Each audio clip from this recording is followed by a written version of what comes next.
देश में आदर्श संगठन की मिसाल बन चुके एमपी बीजेपी के संगठन ने बूथ तक पार्टी के विस्तार के बाद अब संगठन की आत्मनिर्भरता के लिए समर्पण निधि संग्रह अभियान की शुरुआत की है। प्रदेश बीजेपी अध्यक्ष वीडी शर्मा ने कहा कि पूरे प्रदेश में हर बूथ से समर्पण निधि का संग्रह होगा। इंदौर में इस अभियान की शुरुआत जब खजराना गणेश मंदिर में भगवान श्री गणेश की पर्ची काटकर हुई तो कांग्रेस का तंज आया कि चंदा लेने में बीजेपी ने भगवान को भी नहीं बख्शा। उधर इस पूरे अभियान पर भी कांग्रेस ने उठाए सवाल और कहा कि क्या ऐसे वक्त में जब कोरोना की वजह से हर आदमी की माली हालत खराब है, बीजेपी को धन जुटाने अभियान चलाना चाहिए।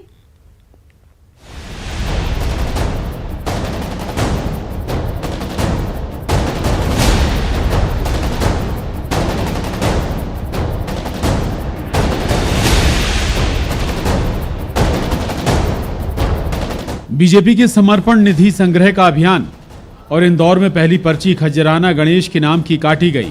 बीजेपी का इस पर तर्क कि ये तो अच्छे काम का श्री गणेश हुआ है। निश्चित ही कोई भी काम अगर सिद्ध करना है तो श्री गजानंद भगवान को सबसे पहले नोता जाता है, सबसे पहले उनको आमंत्रित किया जाता है। हमारे घर में अगर कोई शुभ कार्य भी होता है तो हम सबसे बड़े श्री गजानंद भगवान की शरण में जाते हैं। और आज भारतीय जनता पार्टी परिवार का एक बड़ा कार्य हम कर रहे हैं संगठन परिवार का, तो गणेश जी हमारे संगठन परिवार में उनका पूरा आशीर्वाद हम सबको हमेशा जैसा मिलता है वैसा मिलता रहे और हम कार्य को पूर्ण करें, इस आशा को लेकर हम टारगेट बड़ा है इसलिए भगवान की शरण में पहुंचे या वैसा लग रहा है? नहीं, देखिए टारगेट बड़ा है लेकिन इतना बड़ा नहीं कि भारतीय जनता पार्टी के कार्यकर्ता उसको अचीव नहीं कर पाए। भारतीय जनता पार्टी के कार्यकर्ताओं का जो उत्साह है, जो उमंग है, वो कई गुना ज़्यादा है। और प्रदेश संगठन जानता है कि जब भी अगर इंदौर भारतीय जनता पार्टी ग्रामीण की हम बात करें तो जब भी हमें जो लक्ष्य मिला उस लक्ष्य को हमने प्राप्त किया और उससे अधिक कार्य किया है। देखिए, भारतीय जनता पार्टी चंदा पार्टी है, इसका अपना नाम बदल के भारतीय चंदा पार्टी कर देना चाहिए। कभी भगवान के नाम पे चंदा, कभी कोरोना के नाम पे चंदा, कभी पीएम केयर फंड के नाम पे चंदा। कुल मिला के जनता को भ्रमित करने की इनकी बात है। बड़े बड़े वातानुकूल इनके कार्यालय हैं, बड़ी बड़ी गाड़ियों में इनके मंत्री घूम रहे, नए नए हवाई जहाज खरीद रहे हैं, लेकिन ये जनता को बताना चाहते हैं हमारी पार्टी चंदे पर चल रही है। और इस चंदे के ना तो किसी हिसाब का पता रहता है ना किताब का पता रहता है। कुल मिला के भारतीय जनता पार्टी, देखो भगवान को भी इन्होंने नहीं छोड़ा, इन्होंने समर्पण निधि में सबसे पहले भगवान गणेश जी की रसीद काट दी, तो ये किसको छोड़ेंगे? तो इसका नाम भारतीय चंदा पार्टी रख देना चाहिए। प्रदेश बीजेपी अध्यक्ष वीडी शर्मा ने इस अभियान की शुरुआत के मौके पर न्यूज 18 से कहा कि बूथ स्तर तक पार्टी का ये कार्यक्रम चलेगा। उन्होंने कहा कि बीजेपी कार्यकर्ता जब कोई संकल्प लेता है तो उसका कोई विकल्प नहीं माना जाता।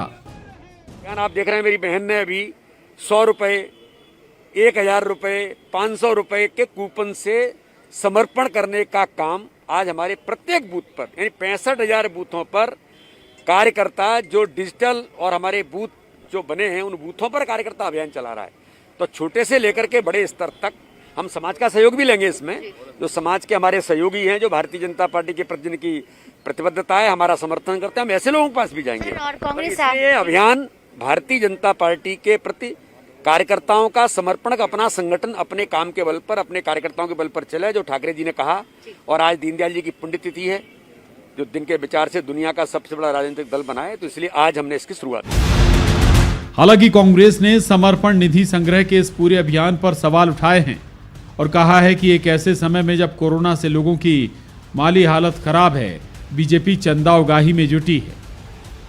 अभी तक तो ये कहते थे कि झूठा क्लेम करते थे हम विश्व की सबसे बड़ी राजनीतिक पार्टी भारतीय जनता पार्टी है, और अब तो इनको ये भी दावा ठोक देना चाहिए कि विश्व की एकमात्र सबसे जो पैसे वाली पार्टी है, धनवान पार्टी है, वो भारतीय जनता पार्टी है, जिसका पूरे टाइम ध्यान इसी पे रहता है कि कैसे हम धन संग्रह करें।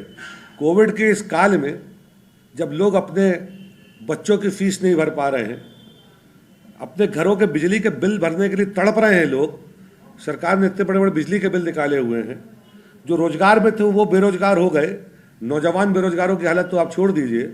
ऐसे में भारतीय जनता पार्टी का ये अभियान धन संग्रह करो, और मध्य प्रदेश जैसे राज्य से 150 करोड़ रुपये इनको इकट्ठा करना है, तो मैं इनसे पूछना चाहता हूँ उस 150 करोड़ रुपये में से क्या ये 100 करोड़ रुपया उस वर्ग के लोगों को दान में देंगे जिनको इसकी आवश्यकता है? भारतीय जनता पार्टी को पैसे की कौन सी आवश्यकता है? बीजेपी के समर्पण निधि अभियान में पहले पार्टी 100 या 200 रुपए का चंदा स्वीकार नहीं करती थी, लेकिन इस बार पार्टी ने ऐसे कठोर नियमों को शिथिल किया है, यानी इतनी धनराशि भी सहयोग समर्पण निधि के रूप में स्वीकार कर ली जाएगी। वहीं समर्पण निधि को लेकर पूरी पारदर्शिता बनी रहे, लिहाजा बड़ी धनराशि देने वालों के लिए पैन कार्ड की अनिवार्यता लागू की गई है। इंदौर में अरुण त्रिवेदी, जबलपुर में प्रतीक मोहन अवस्थी और भोपाल में रंजना दुबे के साथ bureau report, news 18, Madhya Pradesh, Chhattisgarh.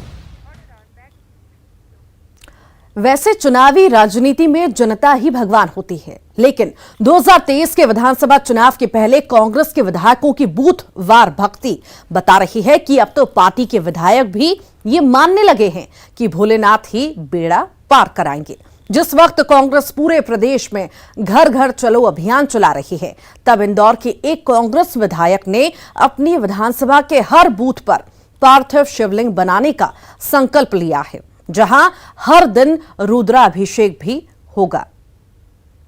करता दुख हरता सुख करता दुख हरता जग पालन करता ओम हर हर हर महादेव ब्रह्मा विष्णु सदा शिव जानत अविवेका। बूथ बूथ पर बम भोले।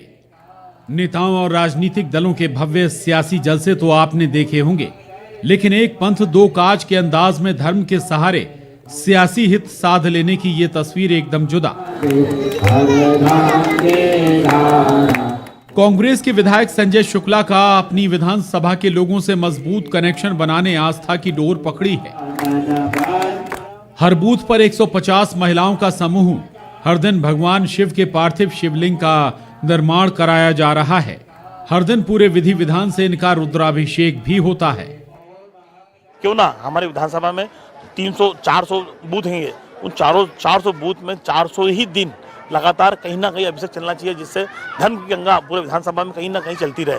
तो हमारा ये संकल्प है कि रोज कहीं ना कहीं एक दिन रुद्राभिषेक होगा। उसके अंदर हमारे एक बूथ के अंदर कम से कम 200 घर होते हैं। उस 200 घर के अंदर 100 से 150 महिलाएं उसमें आती हैं, अभिषेक करती हैं, क्योंकि उनका परिवार काम में लगा रहता है। परंतु हम सब लोग अभिषेक कराते हैं, उनको दूध, जल, अभिषेक, कंकु, चावल हम सब हमारी तरफ से देते हैं। उसके अलावा हमारी जो टीम है वो सब थाली वगैरह पूरी व्यवस्था करते हैं, पंडित जी की व्यवस्था करते हैं, हम सब कुछ हम करते हैं, जिससे हमारी माता बहन पूजा पाठ कर ले। ये हमारा ये लगातार सिलसिला 362 दिन चलेगा। उसके अलावा हर महीने हमारी अयोध्या यात्रा जाती है।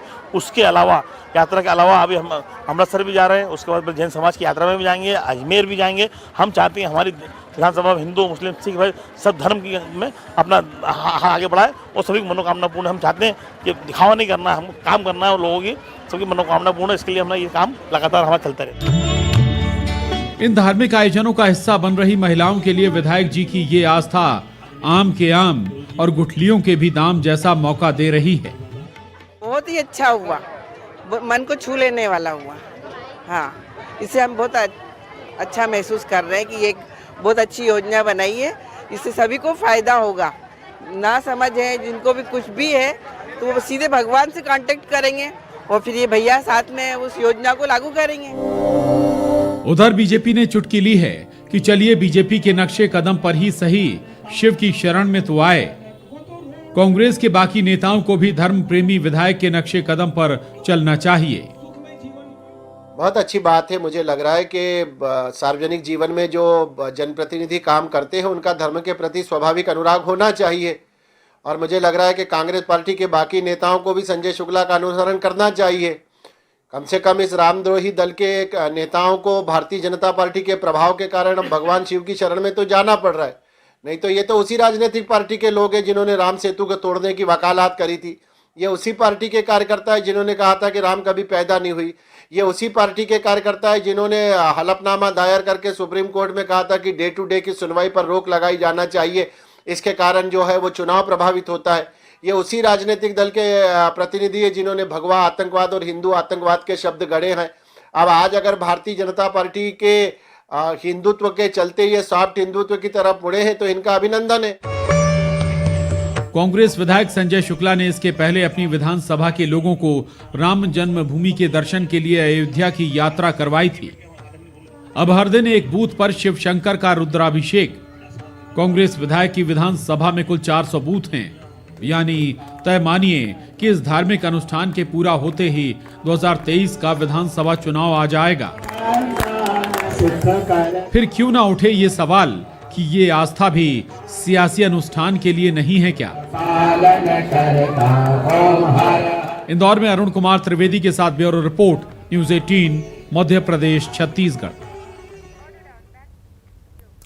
एमपी में आदिवासी वोटर को साधने के बाद अब राजनीतिक दलों की एससी वोटर पर निगाह है और रविदास जयंती के मौके को भुनाने सियासी दलों की क्या है तैयारी? सरकार और संगठन की जुगलबंदी के साथ 22,000 पंचायतों में इस दिन को कैसे मेगा इवेंट बनाने की तैयारी में है शिवराज सरकार, और उधर रविदास जयंती पर सागर में कमलनाथ के मेगा शो के साथ कांग्रेस का कौन सा नया दाव? देखिए।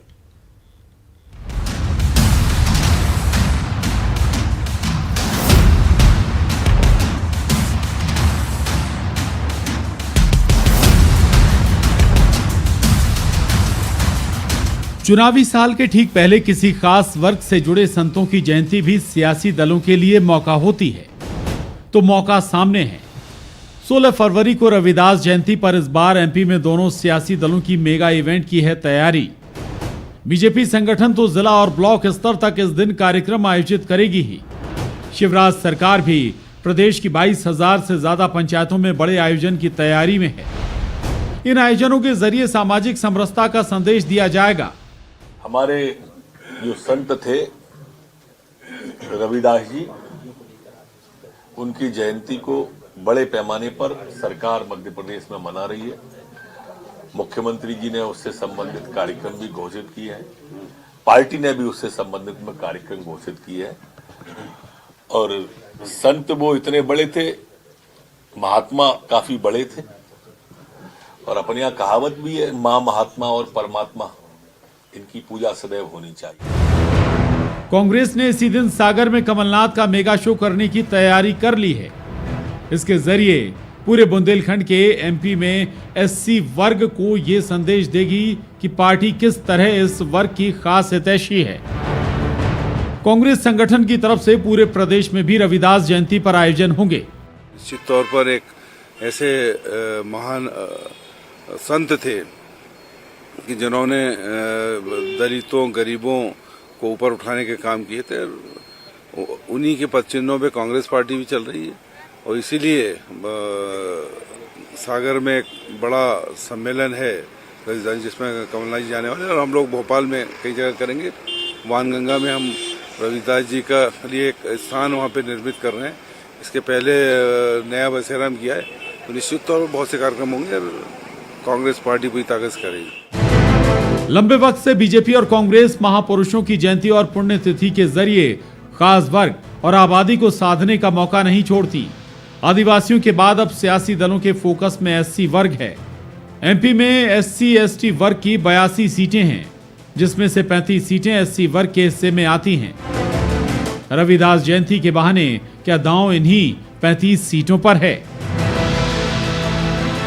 भोपाल में अनुराग श्रीवास्तव के साथ bureau report, news 18, Madhya Pradesh, Chhattisgarh. Madhya Pradesh के बिजली उपभोक्ताओं को एक बार फिर बिजली का झटका देने की तैयारी करीब करीब पूरी कर ली गई है। विद्युत कंपनियों ने बिजली दरों में इजाफे के प्रस्ताव मध्य प्रदेश विद्युत नियामक को भेजा है। अगर सब कुछ बिजली कंपनियों के मुताबिक चला तो सूबे में बिजली दरों में इजाफा तय है।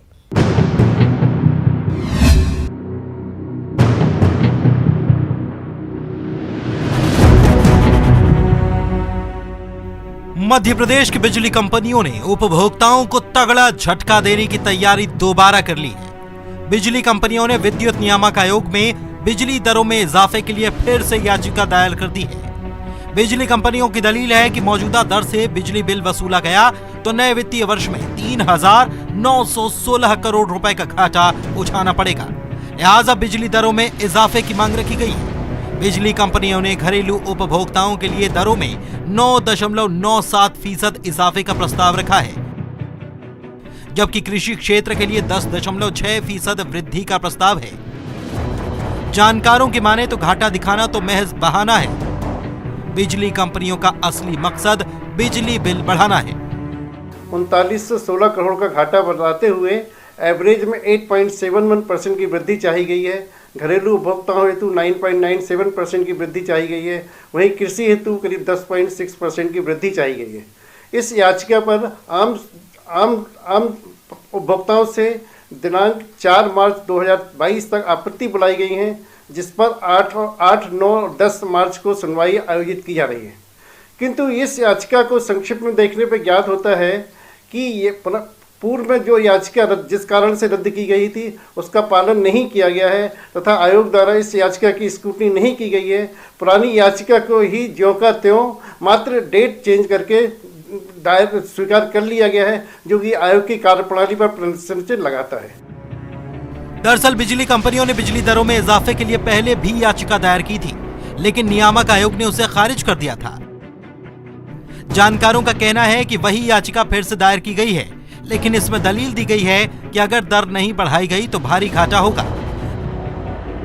बहरहाल बिजली उपभोक्ताओं के लिए बुरी खबर ये कि नियामक आयोग ने याचिका को मंजूर कर लिया है और 4 मार्च तक आपत्तियां मंगाई गई है। 10 मार्च को बिजली दरों के इजाफे के खिलाफ आपत्तियों पर सुनवाई के बाद अगर सब कुछ बिजली कंपनियों के मुताबिक रहा तो सूबे की जनता पर बिजली बिल का अतिरिक्त बोझ बढ़ना तय है। प्रतीक मोहन अवस्थी, न्यूज़ 18, जबलपुर। केंद्र सरकार से छत्तीसगढ़ के कोटे के खाद में की गई करीब 45% की कटौती किसानों पर भारी पड़ने लगी है। सूबे में खाद संकट खड़ा हो गया है और किसानों को मजबूरन बाजार का रुख करना पड़ रहा है। लेकिन समस्या यह है कि इस संकट के बीच कालाबाजारी भी जोरों पर है। छत्तीसगढ़ में रबी की फसल के लिए किसानों को खाद की कमी से दो चार होना पड़ रहा है। केंद्र ने खाद की सप्लाई में करीब 45% की कटौती कर दी है, जिससे सूबे में खाद का संकट पैदा हो गया है। किसानों को खाद नहीं मिल रहा और खाद की कालाबाजारी भी शुरू हो चुकी है।